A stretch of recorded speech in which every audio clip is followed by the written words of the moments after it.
전혀 논의된 바가 없고 저는 본 적이 한 없습니다. 사람 네, 쪽지 형태였습니다. 종이 쪽지 몇 개를 좀 멀리서 이렇게 본 게 있습니다. 안녕하세요. 도발 뉴스공장의 이야기 도발입니다. 오늘 방송에서는 충격적인 CCTV 영상을 통해 드러난 계엄 선포 당시 국무위원들의 거짓말과 책임 회피에 대해서 논평하고자 합니다. 특히 한덕수 전 국무총리, 최상목 경제부총리, 이상민 전 행안부 장관의 행적을 중심으로 그들의 발언과 실제 행동이 얼마나 달랐는지 집중 조명하겠습니다. 한덕수 전 국무총리가 말한 본 적도 없고 논의된 바도 없다. 말은 새빨간 거짓말이었죠. 한덕수 전 국무총리는 국회와 헌법재판소에서 비상계엄 관련 지시나 문건을 받은 적이 없으며 국무위원들을 부르는데 관여하지 않았다고 주장했습니다. 하지만 CCTV 영상은 그의 주장이 새빨간 거짓말이었음을 명확히 보여줍니다. 영상 속 한 전 총리는 계엄 관련 문서를 자세히 읽고 있었으며 송미령 농민부 장관에게 빨리 대통령실로 오라고 독촉 전화까지 하는 모습이 포착되었습니다. 이는 그가 계엄 선포의 진행 상황을 인지하고 있었으며 심지어 적극적으로 관여했음을 시사합니다. 한덕수는 또 윤석열의 불법적 계엄 선포에 대해 동조했거나 최소한 묵인, 방조한 정황도 보입니다. 윤석열 전 대통령이 계엄의 정당성을 주장한 뒤 자리에서 일어서자 한 전 총리는 고개를 2번 끄덕이며 동조의 의사를 표시했습니다. 국무위원으로서 계엄 선포에 반대하는 모습을 보이지 않고 오히려 묵인한 것은 비판받아 마땅하다는 것입니다. 특검은 한 전 총리가 국무총리로서 비상 계엄 선포에 따른 행정각부에 대한 대통령의 지시사항을 총괄하여 챙겨보면서 내란 범행을 방조한 것으로 보고 있습니다. 재판부의 질문에도 계엄에 반대했다고 동문서답하는 등 책임 회피에 급급한 모습을 보였습니다. 그럼 최상목 경제부총리는 어땠을까요? 최상목 경제부총리는 실무자를 탓하며 진실을 은폐하려 했다는 비판이 나옵니다. 최상목 경제부총리는 윤 전 대통령이 아닌 실무자가 지시상 문건을 전달했고 접힌 쪽지 형태라서 내용도 몰랐다고 증언했습니다. 그러나 이 역시 CCTV 영상을 통해 거짓임이 드러났습니다. 영상에는 윤 전 대통령이 맞은편에 앉아있는 최 전 부총리에게 직접 문서를 건네는 장면이 담겨 있습니다. 최 전 부총리는 곧바로 이를 읽어내려갔으며 한 전 총리 또한 옆에서 이 모습을 지켜봤습니다. 이는 그가 문건의 내용을 충분히 인지하고 있었음을 증명합니다. 그러한 최상목이 대통령 권한대행으로 있으면서 내란 관련 법안을 거부하고 유석열 내란 혐의자의 탄핵을 위해 필요했던 헌법재판관의 임명을 미루고 있었습니다. 그의 그러한 뻔뻔한 행태에 토악질이 날 지경입니다. 소위 기재 엘리트의 민낯이 여실합니다. 다음은 이상민 전 행안부 장관입니다. 이상민 전 행안부 장관은 헌재에서 단전단수에 관한 사항을 테이블 위에 있는 것을 멀리서 얼핏 봤다는 취지로 증언했습니다. 그러나 CCTV 영상의 진실은 달랐습니다. CCTV 영상은 그가 양복 안주머니에 계엄 관련 서류를 소지하고 있었음을 확인시켜 주었습니다. 특히 한 전 총리와 남아 16분가량 문건을 보며 논의를 이어갔으며 특검은 이 전 장관이 들고 있던 종이를 언론사 단전단수 지시 문건으로 보고 있습니다. 이는 계엄 이후 언론 통제까지 계획했음을 엿볼 수 있는 충격적인 대목입니다.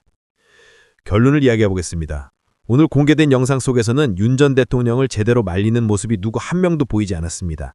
오히려 국무위원들은 서로의 거짓말을 묵인하고 국민을 속이며 진상규명을 방해해왔습니다. 이들의 책임 회피와 허위 증언은 민주주의의 근간을 흔드는 심각한 행위입니다. 법적, 도덕적 책임을 엄중히 물어야 할 것입니다. 헌재와 국민들 앞에 서서 국민의 세금으로 녹을 먹고 있는 이른바 대한민국 최고의 엘리트들이라는 작자들의 행태는 난전의 양아치들보다도 못한 것이었습니다.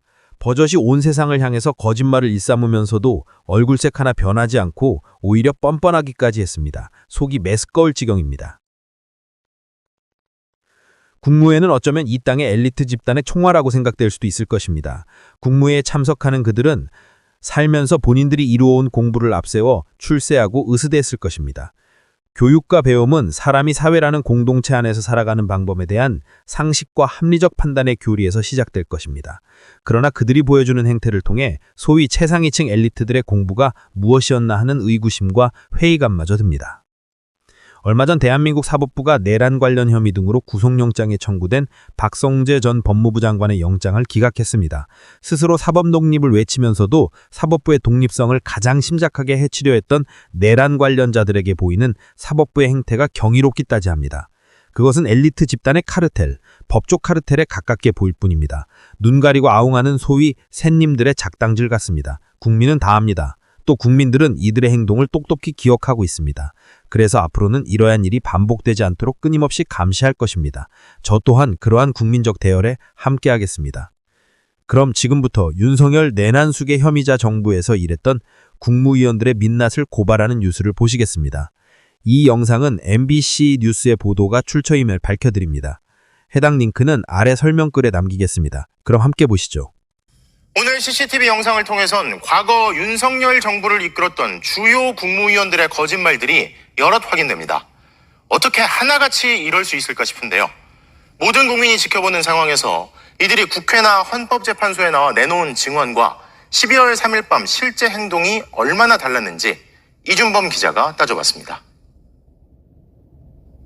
윤석열 전 대통령으로부터 비상계엄 관련 지시나 문건을 받은 적이 없다고 주장했던 한덕수 전 국무총리.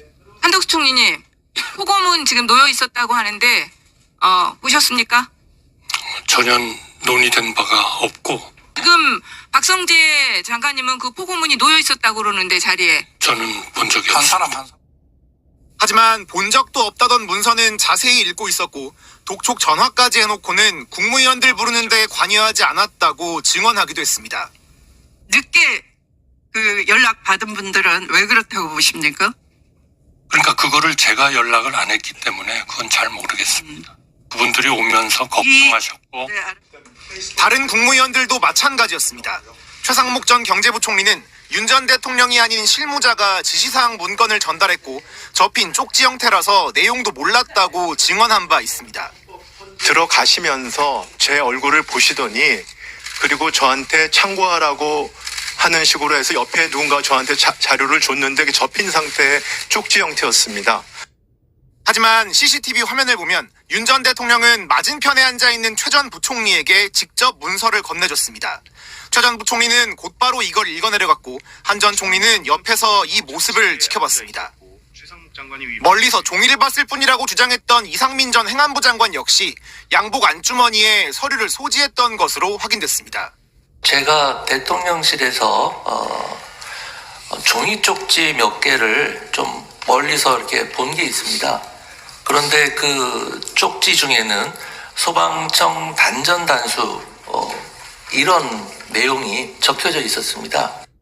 한 전 총리보다 먼저 도착해 대통령 집무실에서 윤 전 대통령과 이야기를 나눈 박성재 전 법무부 장관은 윤 전 대통령이 국무회의 정족수가 차기 전 자리를 뜨려 하자 붙잡기도 했습니다.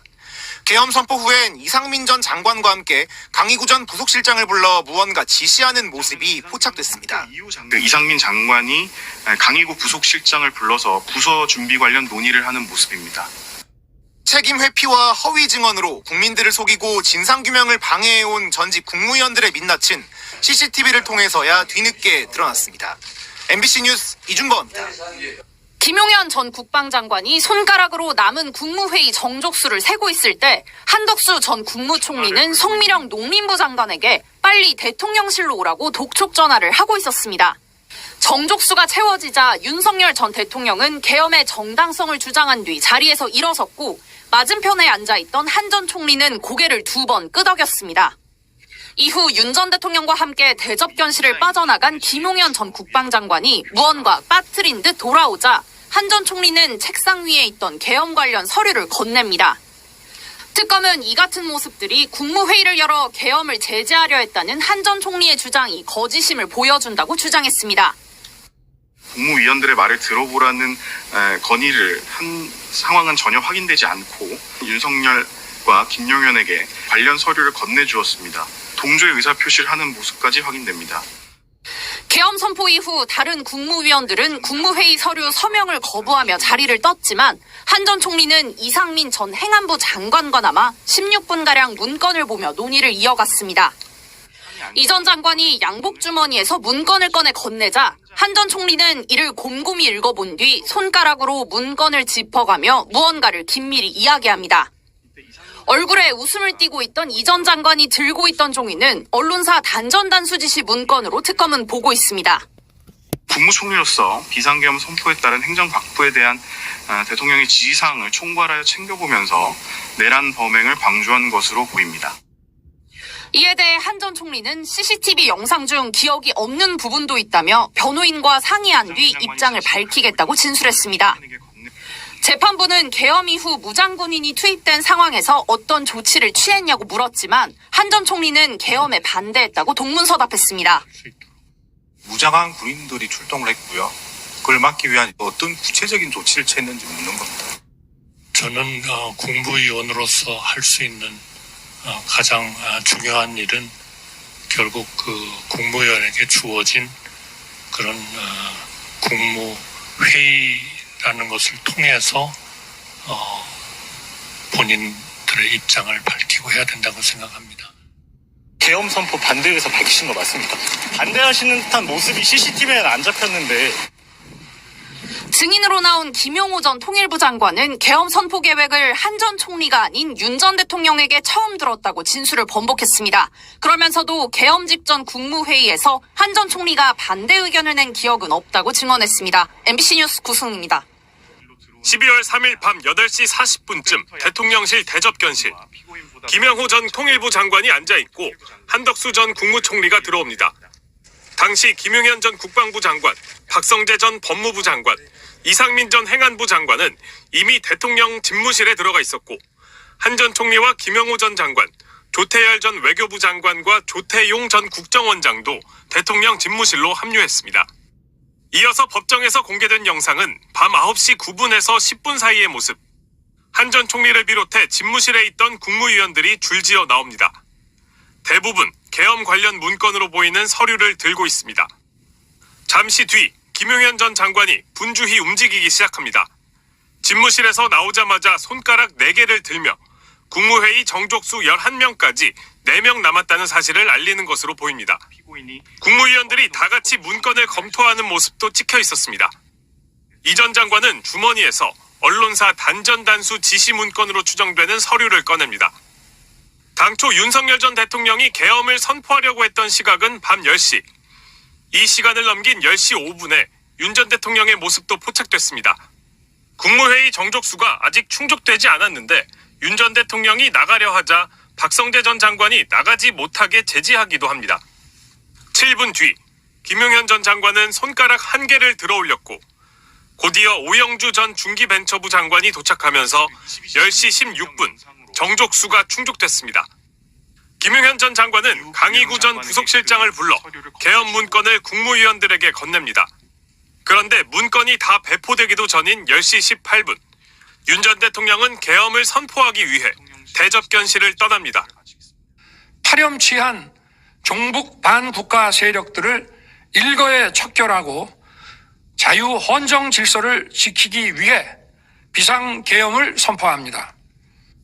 이후 다시 대접견실로 돌아온 윤 전 대통령은 최상목 전 경제부총리에게 문건을 건네거나 이상민 전 장관에게 전화를 하라는 듯한 손짓을 하기도 했습니다. 오늘 공개된 영상 속에선 누구 한 명 윤 전 대통령을 제대로 말리는 모습이 보이지 않았습니다. MBC 뉴스 윤상문입니다.